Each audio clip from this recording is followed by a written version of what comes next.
बरं आज कोणाचा माहिती नाही किती जणांचे वाढदिवस आहेत, पण कोणाचा तरी वाढदिवस आहे,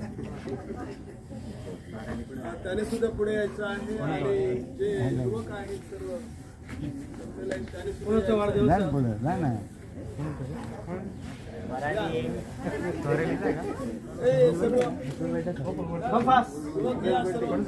हे आणू पारे वाढदिवस नसलं तरी जायचं पुढे. हे दादा जा. आणि यानंतर ज्यांची मासिक वर्तन द्यायची त्यांनी ऑफिसमध्ये यायचे. ते नका विसरून जातील.